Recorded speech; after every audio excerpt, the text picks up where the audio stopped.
நாங்க 2 பேரும் love marriage, inter cost married. எனக்கு எல்லாத்தையும் விட்டுட்டு வந்தாரு. நான் தான் வேணும்னு அந்த டைம்ல அவருக்கு தோணுச்சு. வீட்டு எல்லாத்தையும் எதிர்த்து என்னை கட்டிக்கிட்டவர். அதுக்கப்புறம் குழந்தை சார், பையன் பிறக்கிறான்.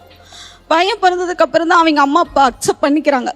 ஃபர்ஸ்ட் அவங்க அம்மா அப்பா வந்தாங்க, வந்து எல்லாம் பேசினாங்க, எல்லாம் நல்லா இருந்தது. இவர் வீட்டுக்கு கூட்டிகிட்டு போனார். இவங்க வீட்டுக்கு போக ஒரு நாள் ஃபுல்லாக நான் வெளியே தான் படுத்திருந்தேன். ஒரு நாள் ஃபுல்லாக அவரும் என் கூட தான் இருந்தார். ஏன் வெளியே படுத்து? அக்செப்ட் பண்ணிட்டாங்க. பண்ணி அது என்னமோ அவங்களால ஏற்றுக்க முடியலையோ என்னன்னு தெரியல. வெளியே வந்து சார் கீத்து மாதிரி போட்டு கட்டியிருப்பாங்க. ஓலை இதில் வந்து ஒரு ரூம் மாதிரி தடுத்துருந்தாங்க. அதில் 2 பேரும் தான் இருந்தோம்.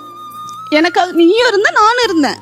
அதுக்கப்புறம் நீ உங்கள் வீட்டில் பேசி உள்ளே அக்செப்ட் பண்ணி அது கொஞ்ச நாள் இருந்துச்சு. ஒரு 3 மாதம் என்னமோ அவங்க வீட்டில் 1 மாதம் நாங்கள் 2 பேருமே இருந்தோம், குழந்தையோடு அங்கே இருந்தோம். தண்ணி வந்து அங்கே ஈவினிங் குடிக்கிற தண்ணி ஈவினிங் தான் சார் வரும். எங்கள் மாமியை வந்து வேலைக்கு போயிடுவாங்க, 2 பேரும் கரும்பு வெட்ட போயிடுவாங்க. அந்த தண்ணி வரப்போ நான் போய் பிடிக்க போனேன். பக்கத்து வீட்டில் இருந்த அந்த அம்மா வந்து தண்ணி வேஸ்ட்டாக நம்பி போயிடுச்சு. அவங்க பிடிச்சதுக்கப்புறம் நான் தான் பிடிக்கணும். அந்த குடத்தை வந்து நான் தூக்கி வந்து வச்சுட்டேன். நான் குடத்தை தூக்கி இப்படி வச்சதும் அவங்க அந்த குடத்தை தூக்கி எரிஞ்சிட்டு போயிட்டாங்க. ஏன் நீங்கள் இந்த குடத்தை தொட்டுட்டீங்கன்னா? தொட்டுட்டேன்னு இதை வந்து என்னால் அன்றைக்கி ஃபுல்லாக முடியல. இவர் வந்ததுமே இவர்கிட்ட நான் அழுது சொன்னேன் சார். இவருக்கு லவ் பண்ணுறப்பே சொன்ன ஒரு வார்த்தை இன்னைக்கு வரைக்கும் என் உள் மனசில் இருக்கு. எவ்வளோ பிரச்சனை வந்தாலும் நான் கூட நிற்கிறேன், எது நடந்தாலும் நான் கூட நிற்கிறேன். அந்த வார்த்தையை நான் ஆணித்தனமாக நம்பினேன் சார். நீ அங்கே போய் சண்டை போடணும்னு கிடையாது. ஒரு வார்த்தை எனக்கு ஆறுதலாக நின்று இருக்கலாம்.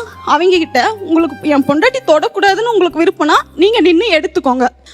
அதை பண்ணலை. நான் ஒவ்வொருத்தருட்டையும் போய் சண்டை போட முடியாதுல்ல. அப்படி சொல்லவும் எனக்கு அன்னைக்கே வந்து ஒரு மாதிரி ஆயிடுச்சு. இவரை நம்பி தான் நம்ம எல்லாமே பண்ணணும், இதை கூட அவர்கிட்ட கேட்கல அப்படின்ட்டு. இவரே வந்து அங்கே இருக்கிறப்ப கோயிலுக்கு போகலாம், எனக்கு சாமி கும்பிட ரொம்ப பிடிக்கும் சார். இவர் ஒரு நாள் கூட கோயிலுக்கு கூட்டிகிட்டு போக மாட்டார். நான் என்ன யோசிப்பேன்னா, 1000 பேர் என்ன சொன்னாலும் சரி, என் பொண்டாட்டி வருவா அப்படின்னு ஒரு நாள் கூட்டிகிட்டு போனால் அந்த கடை வீதியை மட்டும் சுற்றி காட்டுவார். எனக்கு அது கஷ்டமாக இருக்கும், ரொம்ப கஷ்டமாக இருக்கும். ஓகே, ஏன் கோயிலுக்கு கூட்டு போக மாட்டீங்க சார்? அவ்வளோ ஏதாவது ஒன்று சொல்லிடுவாங்க. அதுக்கோசரம் தான் கூட்டிகிட்டு போவாங்க. யார் என்ன சொல்லுவா? ஊரில் இருக்காங்க சார். இதுக்கு போனால் அவள் தான் அசிங்கப்படுவான்னு சொல்லி அந்த ஒரு காரணத்துக்கோசரம் மட்டும்தான் நான் கூட்டிகிட்டு போக மாட்டேன் சார். உங்களுக்கு புரியுதா இல்லையா? 2026லயும் இப்படி ஒரு கோயிலை வச்சு எங்க ஆளுங்க மட்டும் தான் வருவாங்க. கோயில ஒரு ஊர்ல வச்சு நிர்வகிக்குது அசிங்கம் முதல்ல. அட வெக்கம் கட்டுவீங்களா? இதுக்கு எதுக்குடா வெள்ளையங்கிலி மாலைன்னு?